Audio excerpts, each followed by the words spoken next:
ఇక్కడ ఏం మిగిలిందని వచ్చావు? ఇక్కడ నన్ను ఏం చేద్దామని వచ్చావు? నీ దానిగా నేను బ్రతకాలి. రా బావా. నీలాంటి వాళ్ళు 100 మంది వచ్చి నా ముందు నిలబడ్డా నన్ను లొంగ తీసుకోలేరే. నేను అత్యాచారం చేయబోయానని మీకెవరు కంప్లైంట్ ఇచ్చారు? భార్గవి. అది సరిపోదమ్మా. ఆ కేసుని మరింత బలంగా ఉండేలా చేయడానికి మనమే ఏదో ఒకటి చెయ్యాలమ్మా. మన రాజాని పోలీసులు అరెస్ట్ చేశారంట.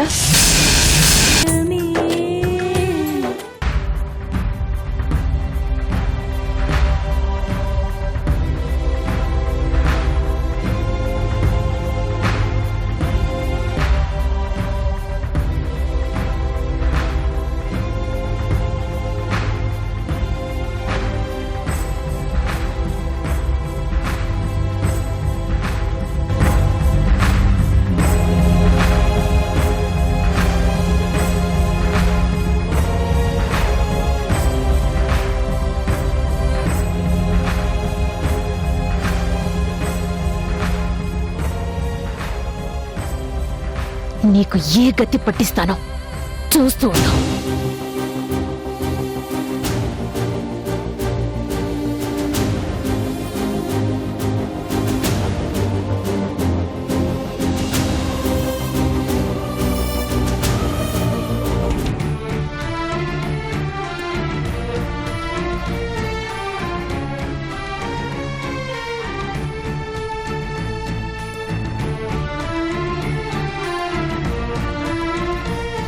రాజా,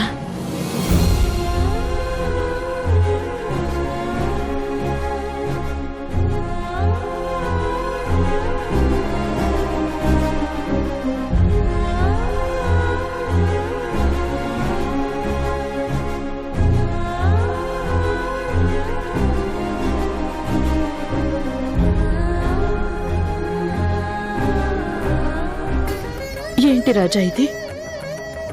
నీ మీద ఎలాంటి నిందలు రావటం ఏంటి? రౌడీగా గూండాగా బతికినంతకాలం నిన్ను ఎవరు ఏమీ అనలేకపోయారు. కానీ మంచి మనిషిగా మారిపోయి నలుగురికి మంచి చేసే మనిషిగా ఎదిగాక ఇప్పుడు నీ మీద ఇలాంటి నిందలేంటి?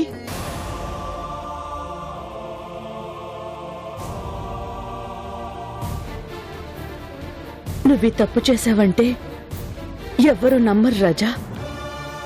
ఎందుకు నమ్మరా ఆంటీ? నేనంత మంచివాడినని ఎలా అనుకుంటున్నారు? తప్పులు చేయకపోవడానికి నేనేమీ దేవుణ్ణి కాదుగా.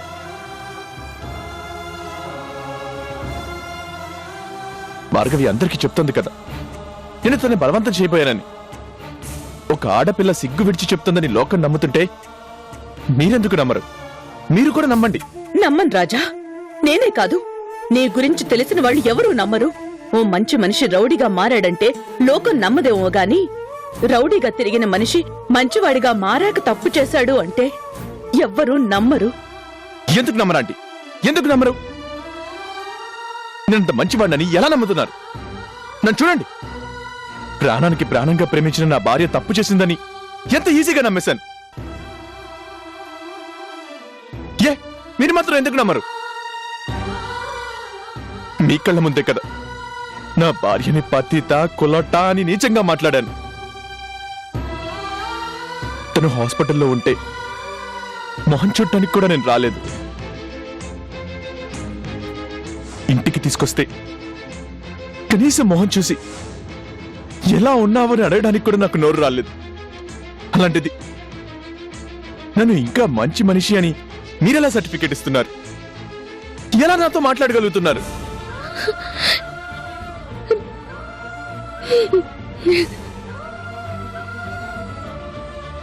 దానికి దీనికి సంబంధం ఏముంది రాజా? ఉందండి, ఖచ్చితంగా సంబంధం ఉంది. చందు మీద నేను వేసిన నిందలకైనా నా మీద వచ్చిన ఈ ఆరోపణలకైనా కారణం ఒక్కరే, ఆ భార్గవి.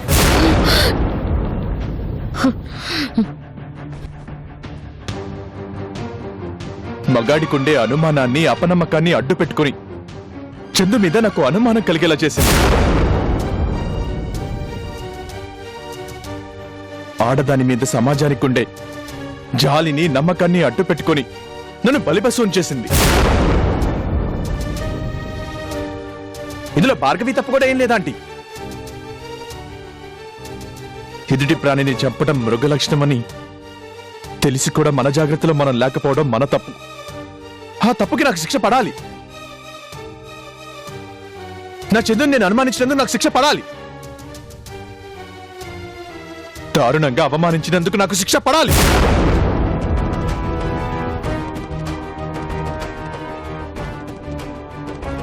కానీ చెయ్యని తప్పుకి శిక్ష పడటం న్యాయం కాదు కదా రాజా. తప్పు చేయలేదా? ఎందుకు తప్పు చేయలేదా ఆంటీ?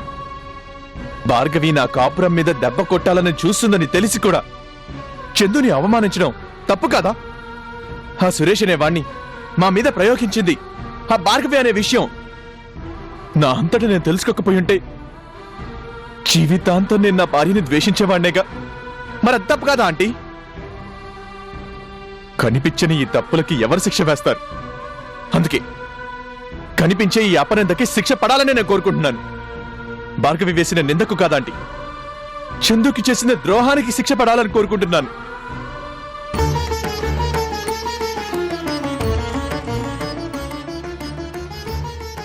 రాజా, ఇప్పటికైనా నీ భార్యను నువ్వు అర్థం చేసుకున్నావు కదా. నువ్వు ఒక్కసారి తనతో మాట్లాడొచ్చు కదా. వద్దండి, నేను చందు మొహం చూడలేను. ఇప్పటికే చందు విషయంలో నేను చేసిన తప్పుకి కుమిలిపోతున్నాను.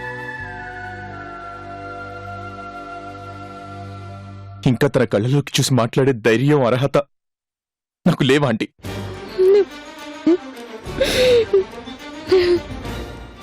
ఎంత చెప్పిందో తెలుసా ఆంటీ? ఆ సురేష్ ఎందుకు ఇలా చేశాడో నాకు తెలియదండి. వాడికి నాకు ఏ సంబంధం లేదు అని బ్రతిమిలాడి చెప్పింది. విన్నానా? లేదు. ఆంటీ, ఇప్పుడు చెప్తున్నాను, ఈ పరిస్థితిలో వెళ్ళి నిన్న చందుని అడగండి, రాజా నిజంగా తప్పు చేశాడా లేదా అని. ఒక్క క్షణం ఆలోచించకుండా నా భర్త దేవుడు అని చెప్తుంది.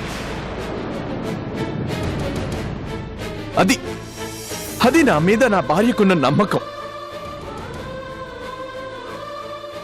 ఆయన మీద అలాంటి నింద రావడం ఏంటి డాడీ? నా భర్త శ్రీరామచంద్రుడు, దేవుడు. అలాంటి నమ్మకం నాకు తన మీద లేకుండా పోయింది.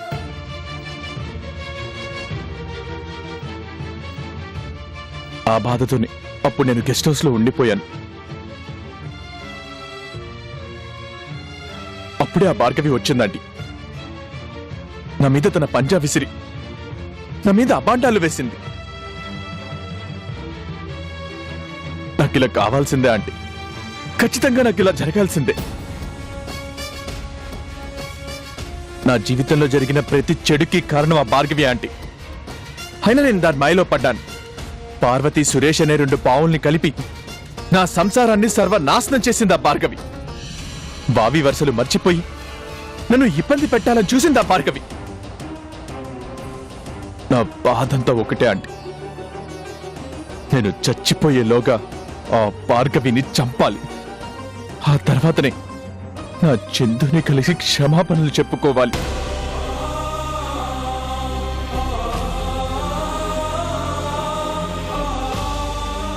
కానీ నా కోరిక తీరుతుందన్న నమ్మకం అయితే నాకు లేదండి.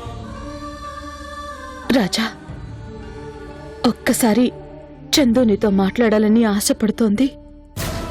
దయచేసి వద్దని చెప్పండి ఆంటీ.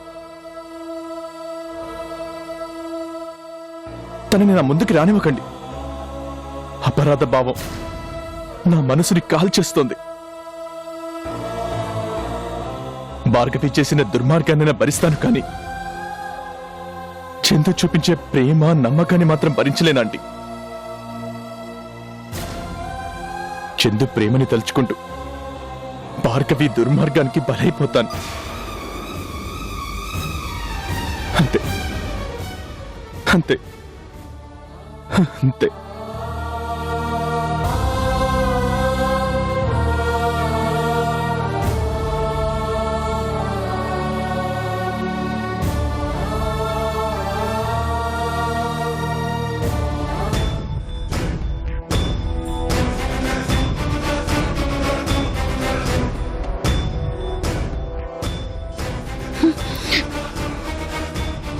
భార్గవి భార్గవి ఓ నువ్వా సిస్టర్? ఏంటి ఇక్కడికొచ్చావు? ఇక్కడ నీకేం పని? ఆడతనం మర్చిపోయిన ఓ అహంకారికి మాటలతో చెప్తే సరిపోదని చేతలతో సమాధానం చెప్పాలని వచ్చాను.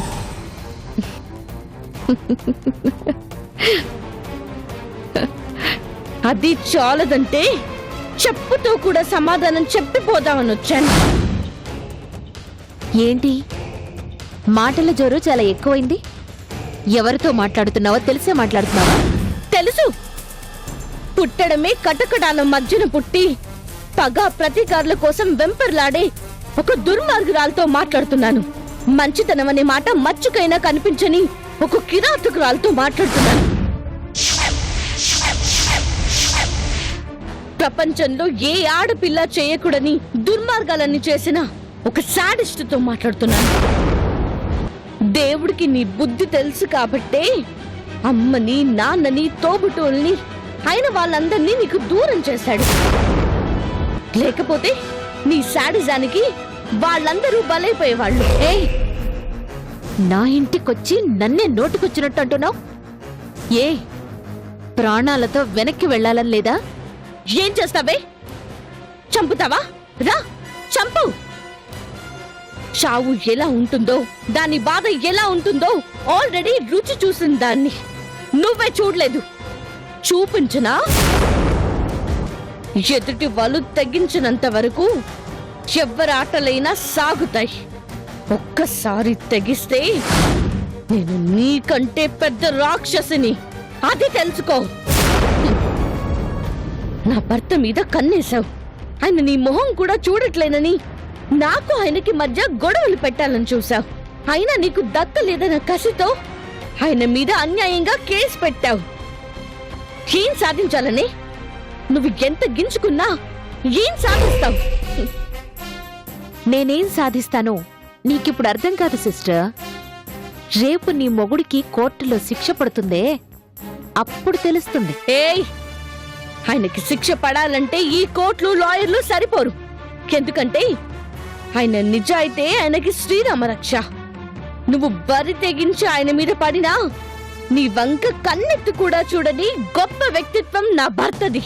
నువ్వే కాదే, నీకంటే మించిన అందగత్తలొచ్చి ప్రేమ ఒలకబోసినా చందునే నా సర్వస్వం అనుకునే గొప్ప మగాడే నా భర్త.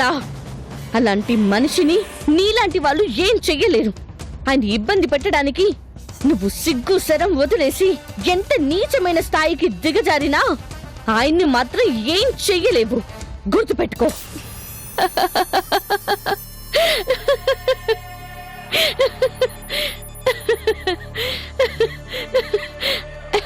అంత ధైర్యం ఉన్నప్పుడు మరి ఇక్కడికి ఎందుకు వచ్చావు సిస్టర్?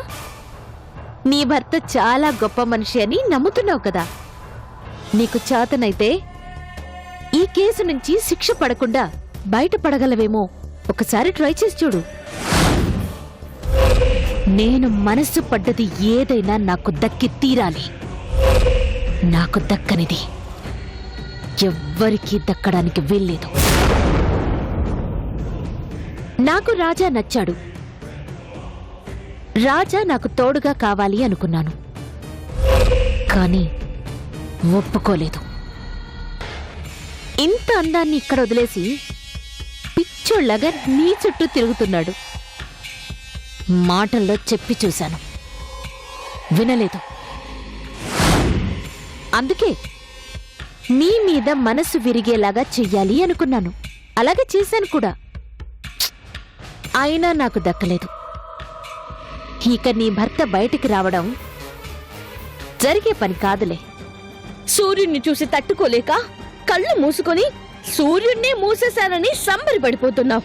నువ్వు నా మీద ప్రయోగించిన ఆ సురేష్ అయినా ఆ పార్వతి అయినా చిన్న చిన్న మబ్బుల్లాంటి వాళ్ళు. ఆయన నా మీద కురిపించే ప్రేమకు అడ్డుగా ఎంతకాలం ఉంటారు? ఎప్పటికైనా మబ్బులు విడిపోక తప్పదు. ఆయన ప్రేమ నా మీద పడక తప్పదు. అది చూసి నీలాంటి వాళ్ళు ఏడవక తప్పదు. నా భర్తకి శిక్ష పడేలా చేస్తానని ఛాలెంజ్ చేసావు కదూ. ఇప్పుడు నేను ఛాలెంజ్ చేస్తున్నానే, నువ్వు ఎన్ని రకాలుగా ట్రై చేసినా ఆయనకి శిక్ష పడదు. పడకుండా నేను కాపాడుకుంటాను. నువ్వా? నీ మీద నింద పడుతూ ఉంటేనే ఏమీ చెయ్యలేక హాస్పిటల్ పాలయ్యావు. అలాంటిది నువ్వు రాజాని కాపాడతావా? అది నీ వల్ల జరగని పని. ఇప్పటికైనా మించిపోయింది లేదు సిస్టర్. నీకు నిజంగా నీ భర్తని కాపాడుకోవాలి అనుంటే, రాజాకి శిక్ష పడకూడదు అని నువ్వు నిజంగా కోరుకుంటే, సరాసరి నీ మొగుడి దగ్గరికి వెళ్ళి, నేను మీకు పనికిరానండి, నన్ను వదిలేసి ఆ భార్గవికి భర్తగా మారిపోండి అని ఒప్పించు. దానికి రాజా ఒప్పుకుంటే అప్పుడు ఖచ్చితంగా రాజాని కాపాడతాను. ఈ ప్రపంచంలో రాజాని కాపాడాలి అంటే నేను తప్ప మరో దిక్కులేదు నీకు. భర్తే ప్రత్యక్ష దైవం అని నువ్వనుకుంటే, నా తరపున రాయబారిగా వెళ్ళి రాజాని ఒప్పించు. వెళ్తాను. ఖచ్చితంగా నా భర్తని కలుస్తాను, మాట్లాడతాను. కానీ నీ గురించి చెప్పడానికి కాదు. ఆయనకి నేనున్నానని ధైర్యం చెప్పడానికి వెళ్తాను.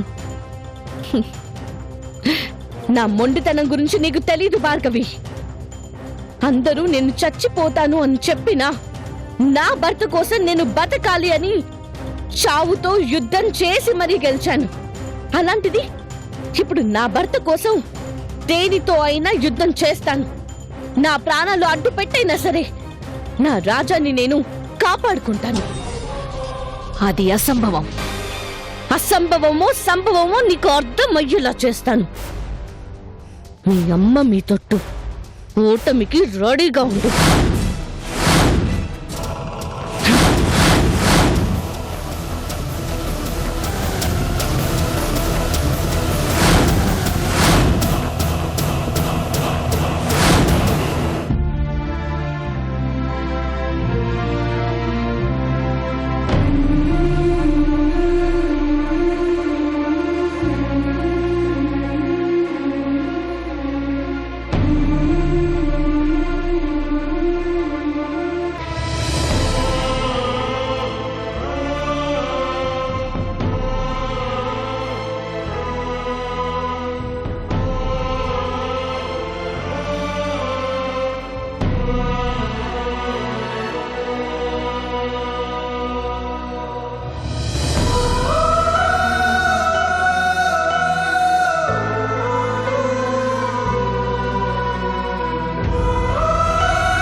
రండి.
ఏమండి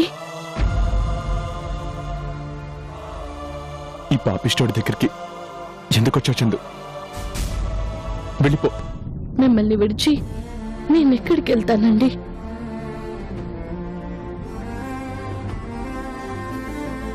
మీరు పొమ్మన్నా పోలేదు. ఎందుకంటే మీరంటే నాకు ప్రాణం ఉంది. మీరు లేకుండా నేను బతకలేను.